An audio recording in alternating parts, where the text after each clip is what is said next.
출애굽기 23장 1절로 9절 말씀입니다.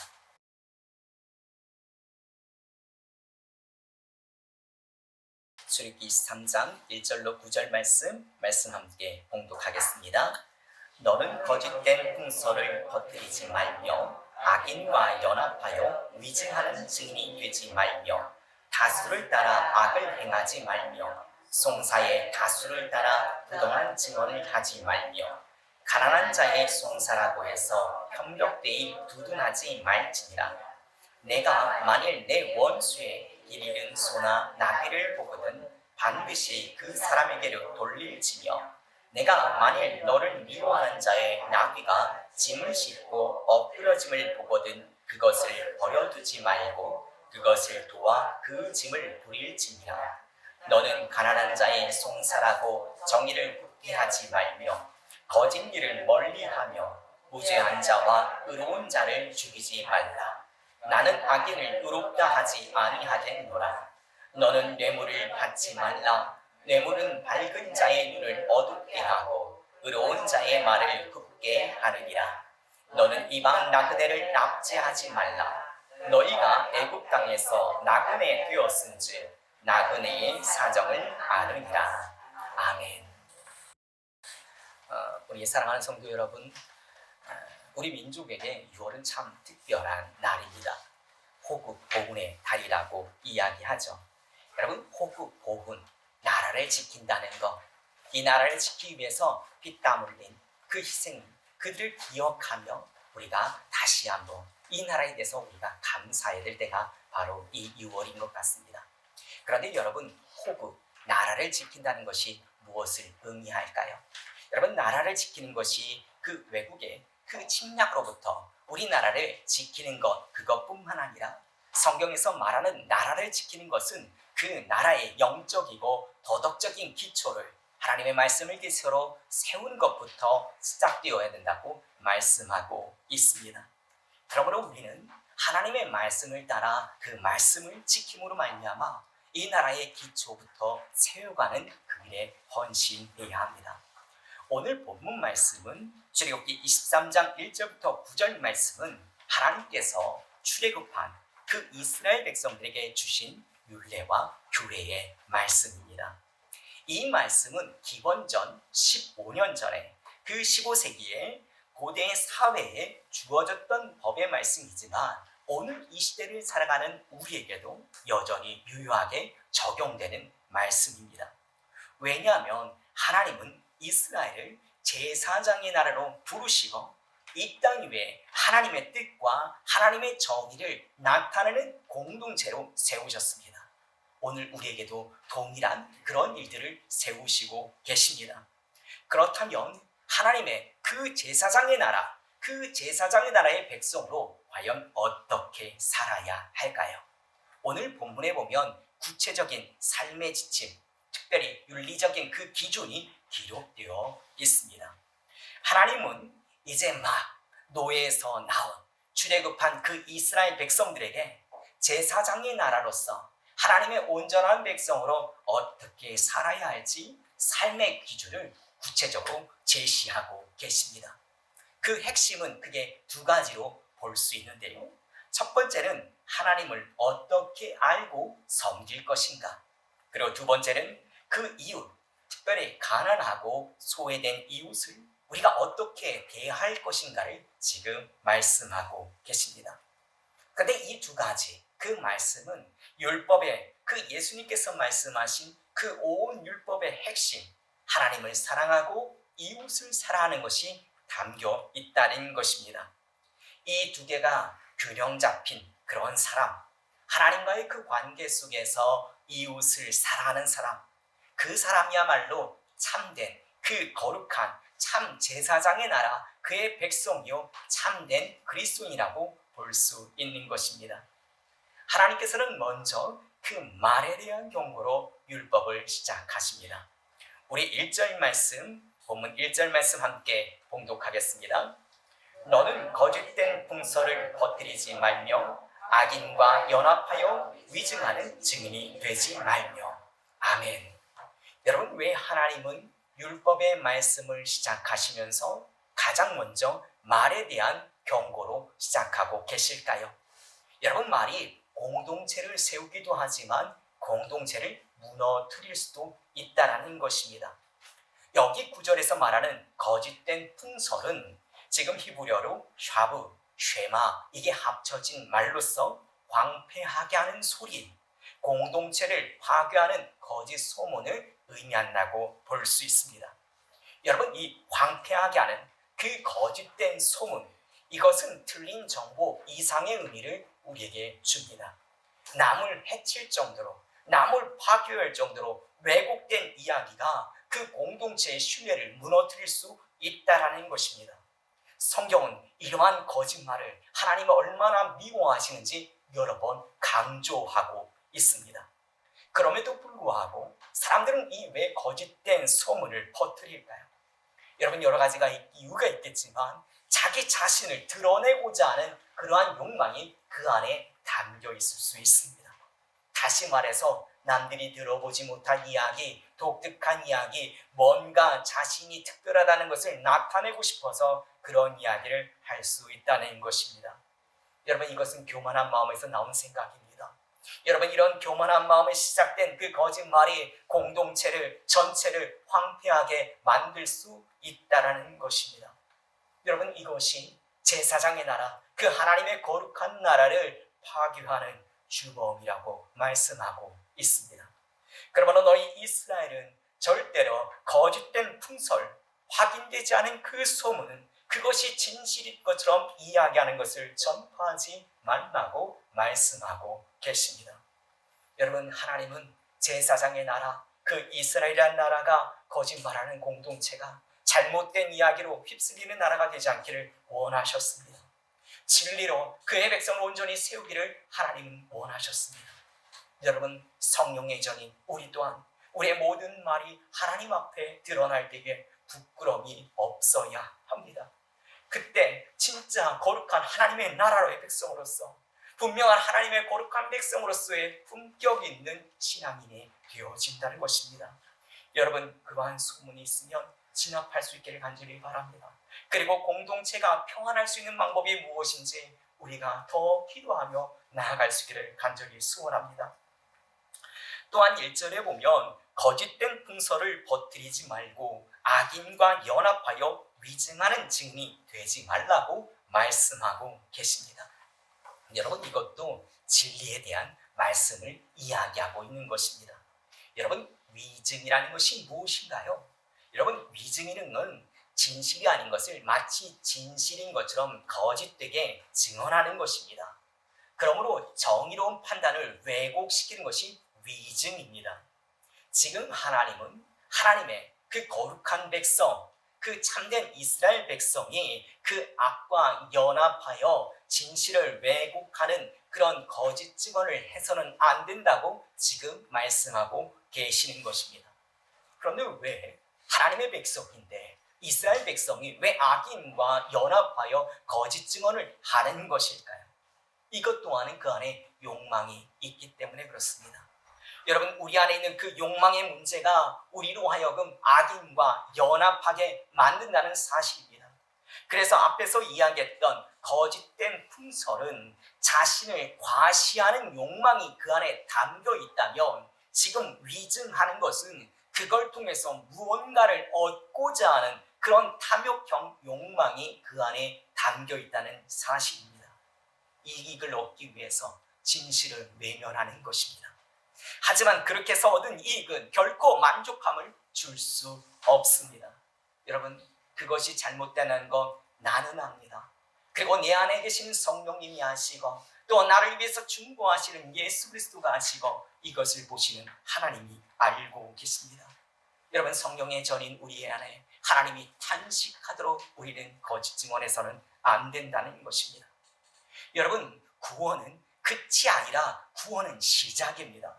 지금 이 말씀을 듣고 있었던 그 출애굽한 그 이스라엘 백성들, 지금 그들이 하나님의 말씀을 들음으로 말미암아 그들에게 구원이 완성된 것이 아닙니다. 그들 앞에는 하나님이 주신 그 말씀대로 살아내야 할 광야가 있었다는 사실입니다. 그 광야, 하나님 주신 그 말씀대로 걸어 나 이겨내야 되는 곳입니다. 그리고 그렇게 말씀대로 순종해서 이겨낸 자만이 적과 끓으려는 그 가나안 땅에 들어갈 수 있다는 것입니다. 오늘 우리에게도 마찬가지입니다. 하나님의 백성으로 진리를 말하고 이웃을 긍휼하게 여기며 하나님의 말씀대로 살아가는 것, 이것이 이 나라를 온전히 세워가는 시작이라는 것입니다. 하나님의 방식이, 여러분, 이 방식대로 이 나라를 기초를 세울 수 있기를 간절히 소원합니다. 다음으로 우리 본문 2절 말씀을 우리 함께 봉독하겠습니다. 다수를 따라 악을 행하지 말며 송사의 다수를 따라 부당한 증언을 하지 말며. 아멘. 여러분, 다수가 말한다고 그 말이 진리는 아닙니다. 이스라엘 백성들이 출애굽하는 과정 가운데에 정탐꾼 12명을 가나안 땅에 보냈습니다. 각 지파별로 한 명씩을 세워서 보냈습니다. 여러분도 다 아시다시피 10명의 정탐꾼이 뭐라고 이야기했나요? 부정한 이야기를 했습니다. 부정한 여론이 형성되었습니다. 이스라엘 백성들이 어떻게 결정했나요? 그 다수결로 생각했던 그 10명의 의견을 따르게 됩니다. 그래서 그들은 40년 동안 광야에서 방황하는 삶을 살아야만 했습니다. 세상은 우리에게 말합니다. 다수가 옳다고 이야기합니다. 다수가 진리인 것처럼 이야기합니다. 그래서 다수를 따르라고 이야기합니다. 하지만 하나님은 그렇지 않습니다. 진리의 편에 서라고 말씀하고 계십니다. 하나님의 백성은 다수의 편에 서는 것이 아니라 진리의 편에 서야 하는 것입니다. 오늘날 교회 공동체가 물론 개인적인 독선이나 어떤 일시적인 충동에 좌지우지 되지 않도록 하기 위해서 절차 가운데 다수결의 절차를 따라서 결정하며 나아갑니다. 하지만 교회는 단순한 세상의 조직과 다릅니다. 교회는 예수 그리스도의 몸입니다. 그러므로 교회의 머리 되신 그 예수 그리스도의 뜻을 따라야 하는 지체라는 사실입니다. 그래서 우리는 예수 그리스도의 뜻이 무엇인지 분별하기 위해서 늘 먼저 기도해야 합니다. 그리고 하나님의 때를 기다려야 하고 그 말씀 안에 함께 순종하며 나아가야 하는 것입니다. 교회는 하나님의 말씀이 그 교회의 가장 큰 권위로 세워져야 합니다. 그리고 그 말씀의 원리에 따라서 움직여야 되는 공동체가 바로 교회 공동체인 것입니다. 다음으로 우리 본문 말씀 3절 말씀을 함께 봉독하겠습니다. 가난한 자의 송사라고 해서 병벽되이 두둔하지 말지니라. 아멘. 하나님은 너희가 제사장의 나라로 이웃을 사랑하고 또 가난한 자와 고아와 과부를 돌보라고 말씀하고 계십니다. 그런데 여러분, 가난한 이유 때문에 그들을 외면해서는 안 된다고 이야기합니다. 그런데 또한 가난하다고 무조건 그들의 편을 들어서 왜곡해서도 안 된다고, 정의를 굳게 하는 판결을 내려서도 안 된다고 말씀하고 계십니다. 여러분, 우리는 감정으로 판단하기 쉬운 존재들입니다. 하지만 하나님은 공의로우신 분이십니다. 하나님의 그 공의는 감정이나 어떠한 동정심으로 판단하는 것이 아닙니다. 하나님의 공의는 하나님의 말씀, 하나님의 진리로 나아가는 것입니다. 여러분, 오늘 본문 말씀에 보면 우리 4절, 5절 말씀 우리 함께 보도록 하겠습니다. 우리 4절 말씀, 5절 말씀 함께 봉독하겠습니다. 내가 만일 너의 원수의 길 잃은 소나 나귀를 보거든 반드시 그 사람에게로 돌리치며 내가 만일 너를 미워하는 자의 나귀와 짐을 싣고 엎드려짐을 보거든 그것을 버려두지 말고 그것을 도와 짐을 부릴지니라. 아멘. 지금 하나님께서는 우리로 하여금 연약한 자, 힘들고 어려운 소외된 자를 돌보라고 말씀하시지만 또 그를 너무 급변에 들어서 그 잘못된 위증하는 또 공의를 더럽히는 그런 일들을 하지 말라고 하십니다. 그런데 거기서 더 나가서 이제 원수까지도 사랑하라고 이야기하십니다. 이제 말이 아니라 행동으로 보이라고 이야기하고 계십니다. 여기에 보면 원수된 사람의 소유인 그의 소나 나귀가 길을 잃었을 때 뭐라고 얘기합니까? 그에게 주인에게 돌려주라고 이야기합니다. 지금 단순히 하지 말라는 명령이 아니라 적극적으로 사랑을 실천하라고 말씀하고 계십니다. 하나님은 하나님의 그 제사장의 나라 그 백성인 우리가 원수에 대해서도 어떠한 마음을 가지고 나아가야 되는지를 지금 말씀하고 계시는 것입니다. 하나님은 너의 원수가 곤경에 처했을지라도 그들을 도우라고 말씀하고 계십니다. 그런데 여기에서 맥을 보면 이 원수가 단순히 어떤 개인적인 원한의 대상만을 이야기하는 것이 아닙니다. 송사중인 상대방을 이야기하는 것을 볼 수 있습니다. 지금 법정에서 다투고 있는 그 상대방을 이야기합니다. 그런데 그런 상대가 법정 밖에서 어려움을 겪고 있다면 하나님은 우리가 그를 돕기를 원한다고 말씀하고 계시는 것입니다. 이것은 단지 어떤 법적인 정의를 세우는 것만 이야기하는 것이 아닙니다. 인간 관계의 회복을 위해서 그렇게 하라고 말씀하고 계시는 것입니다. 여러분, 이 말씀은 매우 중요한 사실을 담고 있습니다. 여러분, 이 말씀은 법으로서만 정의가 세워지는 것이 아니라고 지금 말씀하고 있는 것입니다. 여러분, 우리가 알다시피 법은 사회의 불신을 기반으로 세워졌습니다. 그래서 언제든지 법이라는 것은 왜곡될 가능성이 있다는 것입니다. 인간은 그 죄성 때문에 법의 완전한 정의를 보호받지 못합니다. 여러분, 아무리 법을 잘 만든다 할지라도 인간은 악하기 때문에 그 법을 정말 교묘하게 빠져나갑니다. 그래서 오늘 이 말씀은 법의 집행이 물론 공정하게 이루어져야 하지만 그것을 신신당부하면서도 그것으로 충분하지 않다고 이야기합니다. 그러면서 올바른 인간관계가 무엇인지 그 기초를 말씀하고 있는 것입니다. 누구든지 불리한 처지에 있는 사람을 성경은 반드시 도우라고 이야기합니다. 법으로 할 수 없는 그 인간관계의 그 근원적인 원리, 회복을 말씀하고 있는 것입니다. 이는 그 원수를 보고 행하는 것이 아닙니다.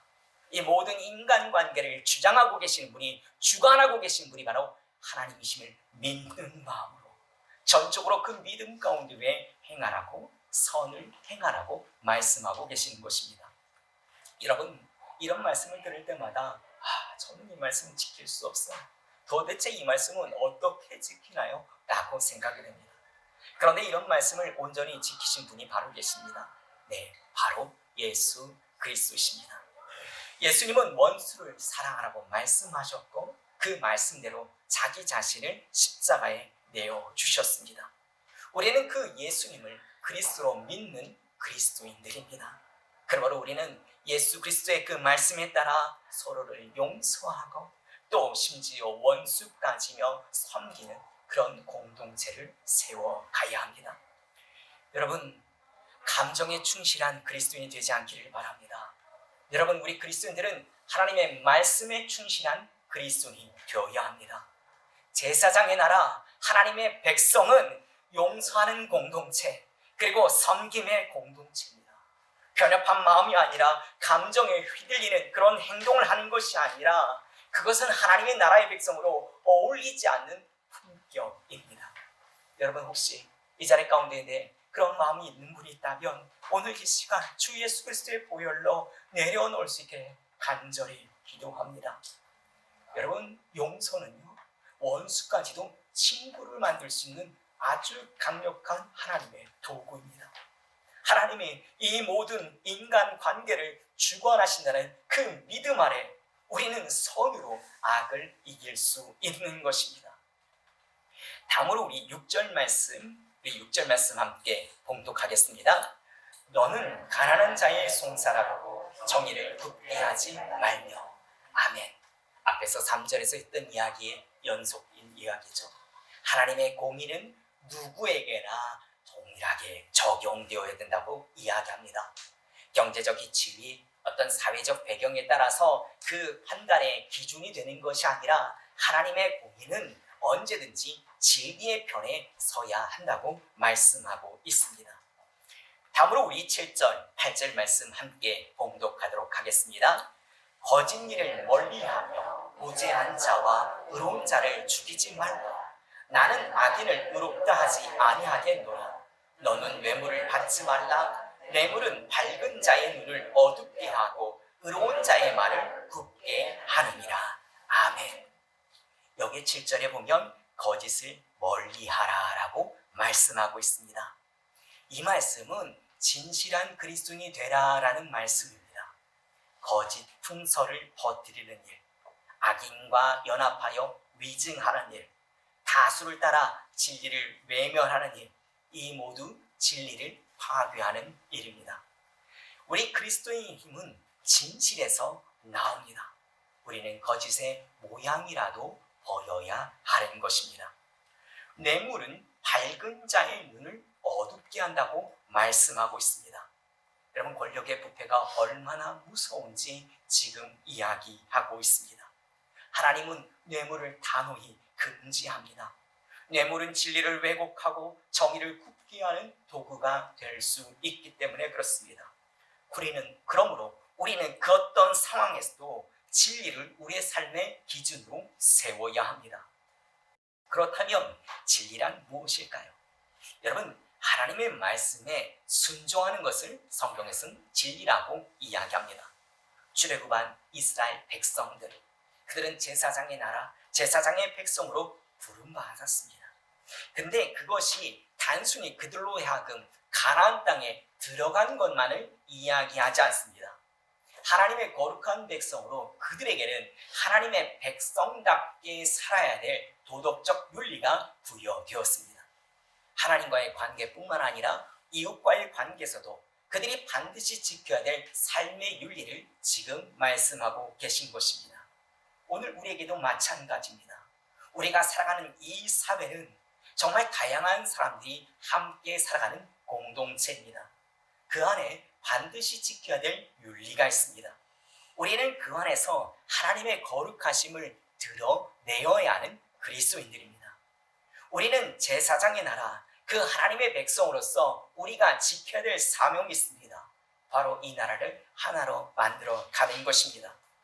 우리 9절 말씀 함께 봉독하겠습니다. 너는 이방 나그네를 압제하지 말라.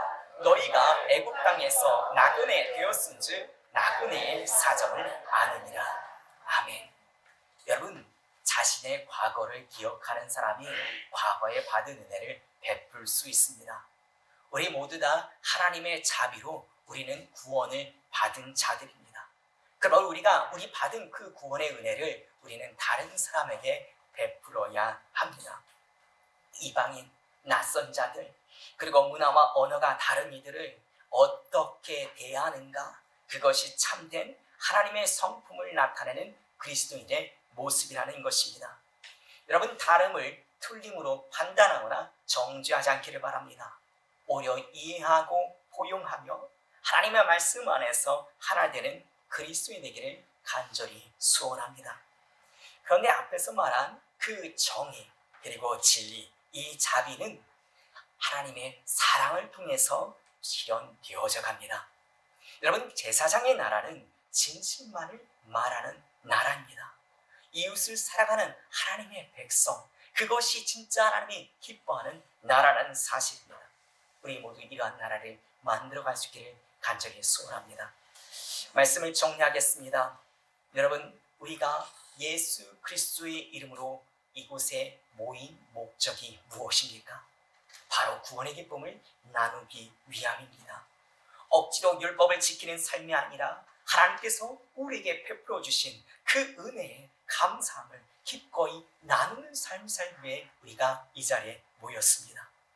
법 없이 산다는 말처럼 하나님의 은혜 안에 사는 자는 율법을 억지로 따르는 자들이 아닙니다. 자발적으로 거룩을 지키는 자들입니다.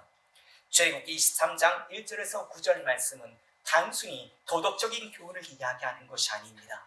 하나님의 백성의 삶의 기준을 이야기하고 있습니다. 하나님은 공의로우신 분이시며 자비로우신 분이십니다.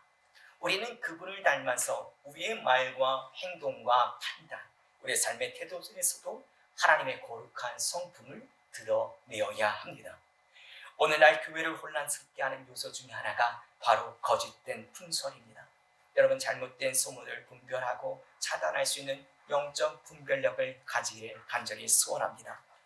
여러분, 교회는 진리의 말씀 가운데 진리의 말씀인 하나님의 말씀에 순종하는 공동체입니다.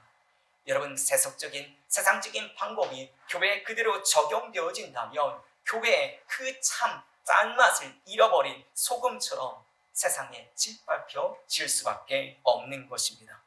우리는 하나님의 그 제사장의 나라로서 그 하나님의 백성다운 그 품격을 유지해야 합니다. 제사장의 나라, 그 하나님의 나라의 백성인 우리는 그 백성답게 합당한 삶을 살라고 오늘 말씀이 세세하게 기록되어 있는 것입니다. 저는 우리 일산 청암교회가 이 구원의 기쁨을 이 지역사회와 이 나라와 모든 민족과 열방 가운데 전하는 신실한 교회가 되기를 간절히 소망합니다. 그리고 우리 모두가 제사장의 나라, 그 백성으로서 품격을 지키며 하나님이 주신 그 구원의 기쁨을 충만히 누릴 수 있기를 우리 주 예수 그리스도로 축원합니다.